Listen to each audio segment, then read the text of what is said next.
అందరికీ నమస్కారం. మొన్న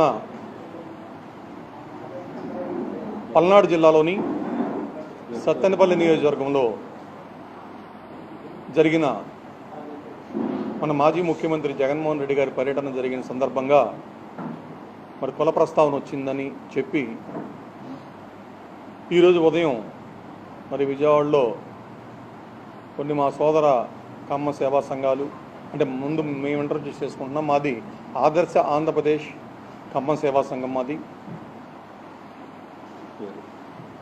నా పేరు మాగండి నవీన్ కుమార్. నేను విజయవాడ 12వ డివిజన్లో వైఎస్ఆర్సీపీ తరఫున కార్పొరేటర్గా పోటీ చేశాను. మా సోదరులు వాళ్ళ పొద్దున జరిగిన ప్రెస్ మీట్ వివరాలన్నీ ఇందాక ఈ న్యూస్ ఛానల్స్లోనూ కొన్ని ఈ వాట్సాప్లో చూసిన తర్వాత కొన్ని విషయాలు మీతో పంచుకోవాలని చెప్పి సమావేశం పెడతాం జరిగింది. మా సోదరులు ఇవాళ, మా కుల సోదరులు ఇవాళ కొన్ని విషయాలు మాట్లాడారు. కుల ప్రస్తావన తేగకూడదు జగన్మోహన్ రెడ్డి గారు అని. కుల ప్రస్తావన లేకుండా గత 5 సంవత్సరాలుగా 2019 నుంచి 2024 వరకు కుల ప్రస్తావన లేకుండా ఏ పార్టీ మీరు వెంట నడుస్తున్న పార్టీలో రాజకీయం జరిగిందా? జగన్ గారు అందేంటి, ఏ కమ్మవారు వైఎస్ఆర్సీపీలో ఉండకూడదా అని. ఇక్కడ పార్టీ తరపున అడగట్లా, నా సోదరులు నేను కూడా ఒక అమ్మవాడిని, మాకు ఒక అమ్మ సేవా సంఘం ఉంది. మనందరం ఎందుకు పెట్టుకున్నాం? మనందరం సాటి కులస్తులకు ఉపయోగపడాలి. కమ్మ కులంలో కష్టాల్లో ఉన్న వాళ్ళని ఆదుకోవడానికి మీరందరూ పెట్టారు. చాలా బాగా చేస్తారు, అందులో డౌట్ లేదు. పొద్దున మాట్లాడే మా సోదరుల్లో కూడా సేవా కార్యక్రమాలు చేస్తారు. సేవా కార్యక్రమాలు చేస్తూ ఉంటే మన గౌరవం మనకు ఉంటుంది. వాస్తవంగా సేవా కార్యక్రమాలను మించిపోయి రాజకీయాల్లోకి ఇన్వాల్వ్ అయిపోయి మన కులం వాళ్ళంటే ఒకే పార్టీలో ఉండాలన్న ఆలోచనలోకి వెళ్ళిపోయిన మాట వాస్తవం కాదా? దానికి మేము అనుభవించాం. మన కులం వాళ్ళు మీరు ఆ పార్టీలో ఎందుకు ఉన్నారనే మాట వచ్చినాయా, రాలేదా? మిమ్మల్ని అందరం ఒకే ప్రశ్న అడుగుతున్నాను నేను. ఇంతకుముందు పాతకాలంలో కాంగ్రెస్ పార్టీలో మరి కావూరు సాంబశివరావు గారు, రాయపాటి సాంబశివరావు గారు, చనుమోలు వెంకటరావు గారు లాంటి పెద్ద పెద్ద నాయకులు, మరి ఎన్జి రంగా గారు, ఇంకా ముందుకెళ్తే మరి కాంగ్రెస్ పార్టీలో లేరా? ఆ తర్వాత తెలుగుదేశం పార్టీ స్థాపించిన తర్వాత కూడా వాళ్ళు కాంగ్రెస్లో రాజకీయాలు కొనసాగించారు కదా. ఆ రోజు లేని ద్వేషం మీకు ఈరోజు ఎందుకు వచ్చింది? రాజకీయం అంటే ఎలక్షన్స్ వరకే ఉండాలి. రాజకీయం అయిపోయిన తర్వాత మన కమ్మ కులస్తులందరూ కలిసిమెలిసి ఉండాలి. కానీ మీలో ఆ భావం లేదే. మరి ఈరోజు అతను జగన్మోహన్ రెడ్డి గారు ఎందుకు మాట్లాడారు? ఆయన వాస్తవంగా మీరు వైఎస్ఆర్సీపీ పార్టీకి సపోర్ట్ చేసే వేరే కులాల వాళ్ళ మీదకి వెళ్ళి దౌర్జన్యం చేయడం కన్నా సాటి కమ్మ కులం వాళ్ళ మీదే మీరు టార్గెట్ చేస్తున్నారు, మీరు హ్యూమిలేట్ చేస్తున్నారు. అందుకని ఆయన ప్రశ్నించారు. దాంట్లో తప్పేముంది? రాజశేఖర రెడ్డి గారు కొన్ని మాటలు అంటే నేను మా ప్రెస్లో చెప్పకూడదు, అయినా చెప్తున్నారు. రాజశేఖర రెడ్డి గారు గవర్నమెంట్లో ఉన్నప్పుడు కమ్మవారికి న్యాయం జరగలేదా? ఎందుకు కమ్మవారంటే ఒకే పార్టీలో ఉండాలి దేనికి? నేనేది మీరందరూ పొద్దున మాట్లాడినందరూ మీరందరూ కమ్మ సేవా సంఘం అని పెట్టుకున్నారు. మీరందరూ మీ సంఘం పెట్టుకోవడానికి మెయిన్ మోటివ్ ఏంటి? మీరు రాజకీయాల గురించి మాట్లాడతానికా, లేకపోతే జగన్మోహన్ రెడ్డిని విమర్శిస్తానికా, రాజశేఖర రెడ్డిని విమర్శిస్తానికి కాదు కదా. మన కులంలో ఉన్న పేదలు, చదువుకోవాల్సిన విద్యార్థులు పేదరికంలో ఉంటే కనుక వాళ్ళకు సహాయపడటానికి, మన కులాన్ని అభివృద్ధి చేయడానికి మనం సంఘం పెట్టుకున్నాం. మీరు సంఘాన్ని స్థాపించి ఆ సంఘాన్ని మీరు కేవలం జగన్మోహన్ రెడ్డిని విమర్శిస్తానికి మాట్లాడితే మీ మెయిన్ మోటో అది అయిపోతుంది. ఉపయోగం ఏమని చెప్పండి? అంతర్లీనంగా ఎవరు ఓటు వాళ్ళు వేసుకోవచ్చు, తప్పులేదు అందులో. కానీ కులం మన కమ్మ సేవా సంఘం అంటే మనం ఒక పార్టీతోనే ఉండాలి, అతన్ని వ్యతిరేకించాలి, ఇతను సపోర్ట్ చేయాలి అనే ఆలోచన తప్పితే మీరు మాట్లాడిన దాంట్లో ఏమీ కనపడలా. మీరందరూ చేసే సేవ, మీరు నిస్వార్థమైన సేవ చేస్తున్నారు, నేను కాదంటలా. మీరు చాలామందికి మీరు సహాయం చేస్తున్నారు, ఉపయోగపడుతున్నారు. అలాగే మన సొసైటీలో ఉన్న కమ్మవారు పెద్దవారు కూడా ఆర్థికంగా బాగా ఉన్నత స్థాయిలో ఉన్నాళ్ళు కూడా మీ సంస్థలకి డబ్బులు ఇస్తున్నారు, మీ ద్వారా పేద ప్రజలందరికీ, పేద కమ్మవారందరికీ కూడా ఉపయోగాలు జరుగుతున్నాయి. అదంతా మీరు ఈ రాజకీయంలో మీ ద్వేషాన్ని ఒక వ్యక్తి మీద చూపించేది పాడు చేసుకుంటున్నారే. ఏ పార్టీ అధికారంలో ఉన్నా మన కులానికి న్యాయం జరగాలంటే తెలుగుదేశం పార్టీలోని కమ్మవారు ఉండాలి, వైసీపీ పార్టీలోని కమ్మవారు ఉండాలి.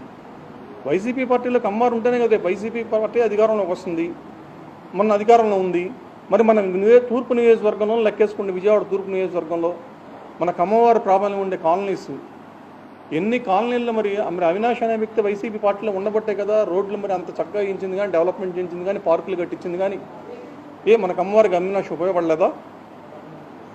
ఇట్లా ఆలోచించాలి. కానీ ఏ పార్టీ అయినా సరే మనకు అమ్మవారు ఉండాలి, ఏ పార్టీ అధికారంలో ఉన్నా వాళ్ళు మనకు ఉపయోగపడాలి.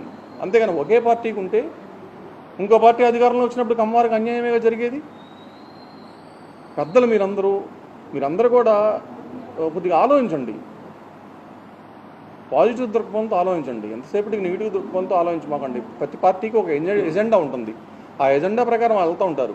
మనం ఏం చేయాలి? ఈ పార్టీలో ఉన్న కమ్మవారు ఈ పార్టీ అధికారంలో ఉన్నప్పుడు మనం ఉపయోగపడాలి, వైసీపీ పార్టీలో ఉన్న కమ్మవారు వైసీపీ పార్టీ అధికారంలో ఉన్నప్పుడు మనం ఉపయోగపడాలి. అట్లా ఆలోచించాలి. కానీ అసలు మీరు కమ్మవారు మీరు వైసీపీలో ఉండడానికి వీల్లేదు అనేది తప్పు కదా.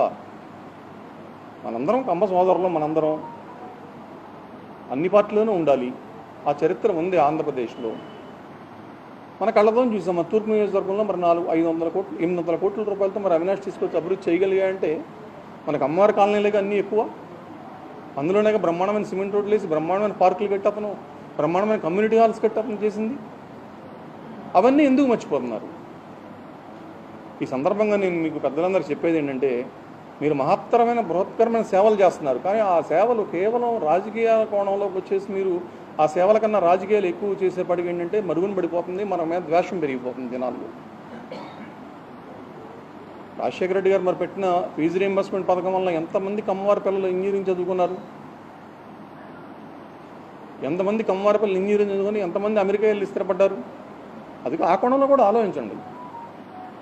అట్లా ఏ పార్టీ ఉన్నా సరే మనకు అమ్మవారికి న్యాయం జరగాలని ఆలోచించుకోవాలి తప్పితే మనకు అమ్మవారు ఇంకో చోట ఉండకూడదు, ఇంకో పార్టీలు ఉంటే వాళ్ళని మనం క్రిటిసైజ్ చేయాలి, వాళ్ళని హ్యూమిలేట్ చేయాలి, వాళ్ళకి ఉల్లబడవాలి. ఇదే ఆలోచన తప్పు. అవినాష్ లాంటి మనుషులు ఉండాలి, మనకు ఆ పార్టీలో ఉండాలి. కాబట్టి హృదయపూర్వకంగా అందరికీ నేను ఒక విజ్ఞప్తి చేస్తున్నాను, దయచేసి కులాలని రాజకీయాలని ఒక ఘాటిని కట్టమాకండి. కులం వేరు, రాజకీయం వేరు.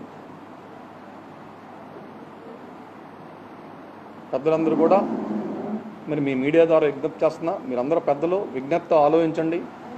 మాట్లాడేటప్పుడు ఒక చక్కటి సందేశం వెళ్ళాలి, కానీ మన మాటల నుంచి ఒక విద్వేషపూరితమైన ప్రసంగాలు చేయకూడదు. ఇవాళ నేను చూశాను, ఇదే ప్రెస్ క్లబ్లో జరిగినట్టుంది. విద్వేషపూరితంగా మాట్లాడారు. ఎందుకు? ఎవరిని రెచ్చగొట్టి దానివల్ల ఉపయోగం ఏంటి? సమాజంలో అసమానత రేపమాకండి. ఎందుకంటే చాలామంది మన కులం పట్ల అసూయతో ఉంటారు. నేను చెప్పకూడదు కానీ చెప్తున్నా, మనం అందరినీ ప్రేమించి దగ్గరికి తీసుకోవాలి తప్పితే మనకు దూరం చేసుకోకూడదు. కాబట్టి విజ్ఞప్తితో వ్యవహరించాలని చెప్పి మా సాటి కమ్మ సేవా సంఘాలకు విజ్ఞప్తి చేస్తున్నాను.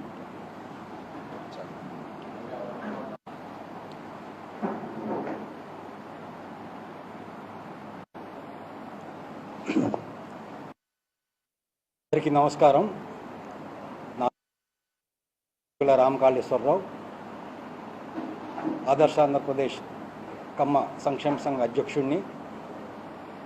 ఈరోజు మధ్యాహ్నం మా కమ్మ సోదరులు కొంతమంది కమ్మ సేవా సమితి మరియు కమ్మ గ్లోబల్ ఫెడరేషన్ వారు ఈ ప్రెస్ కాన్ఫరెన్స్ ఒకటి నిర్వహించి పల్నాడు జిల్లా సత్తెనపల్లి నియోజకవర్గంలో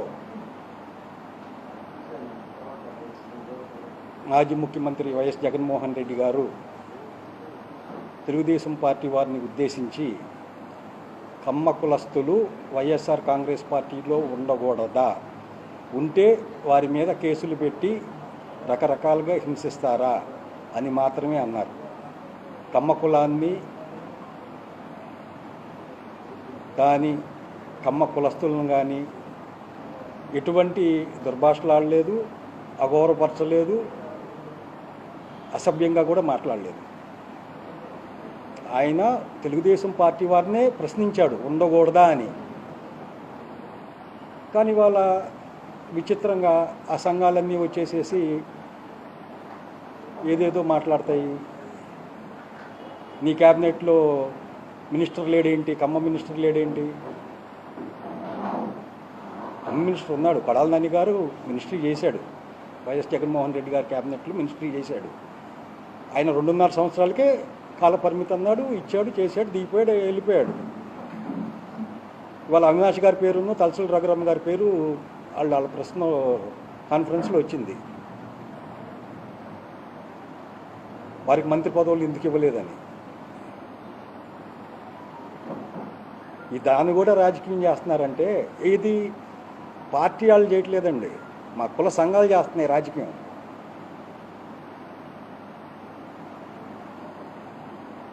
ఇదే జగన్మోహన్ రెడ్డి గారు ఎన్టీఆర్ జిల్లా అని చెప్పి నామకరణం చేసినప్పుడు ఈ కుల సంఘాలన్నీ ఏమైనాయి?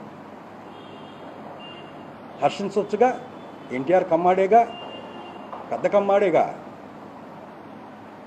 ఎందుకని మీరు హర్షించలా? ఇదే వైఎస్ జగన్మోహన్ రెడ్డి గారు కమ్మ కార్పొరేషన్ పెట్టాడు, మీరు ఎందుకని పెట్టలా? ఇదే వైఎస్ జగన్మోహన్ రెడ్డి గారు కులం చూడకుండా కొన్ని వేల మంది మహిళలకి ఇళ్ల పట్టాలు ఇచ్చాడు, కొన్ని లక్షల మంది తల్లులకి, కమ్మ తల్లులకి అమ్మఒడిచ్చాడు, కొన్ని వేల మంది కమ్మ విద్యార్థులకి వసతి దీవెన వచ్చింది, విద్యా దీవెన వచ్చింది, కొన్ని వేల మంది ఆడపడుచులకి చేదోడు పథకం ద్వారా సంవత్సరానికి 10,000 ఇచ్చాడు. అన్నిటికంటే ముఖ్యం ఈబీసీ నేస్తం కింద కొన్ని వేల మంది కమ్మ కులస్తులు ఆడబిడ్డలు సంవత్సరానికి 15,000 తీసుకున్నారు. మరి జగన్మోహన్ రెడ్డి గారు ఎవరిని అన్యాయం చేయలేదే. మీరెందుకు ఈ మీటింగ్ పెట్టి జగన్మోహన్ రెడ్డి గారిని ఆడిపోసుకుంటున్నారు అర్థం కావట్లా. ఇంతాక సోదరుడు చెప్పినట్టు అవినాష్ గారు చేసిన అభివృద్ధి 800 కోట్లు కమ్మ కాలనీల్లో చేస్తే అది ఎవరి సహకారంతో చేశాడు? జగన్మోహన్ రెడ్డి గారి సహకారంతోనే అది సాధ్యపడింది. కాబట్టి వైఎస్ఆర్ కాంగ్రెస్ పార్టీకి కానీ జగన్మోహన్ రెడ్డికి కానీ కమ్మ ద్వేషి అన్న పేరు మీరు ఆపాదించొద్దు, ఇది గుర్తుంచుకుంటే చాలు. నమస్కారం.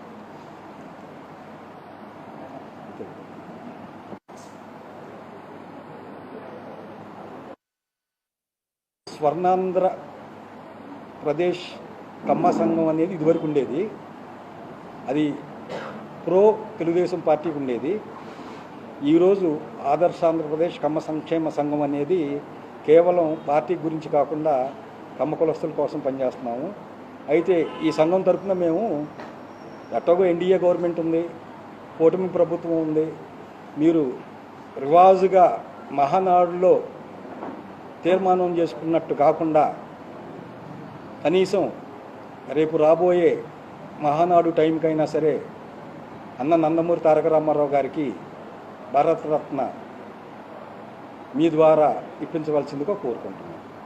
అట్లాగే శాశ్వతంగా కమ్మ కార్పొరేషన్ ఏర్పాటు చేసి కమ్మ కార్పొరేషన్కి సుమారు 500 కోట్ల నిధులు కేటాయించవలసిందిగా ఈ ప్రభుత్వాన్ని డిమాండ్ చేస్తున్నాను.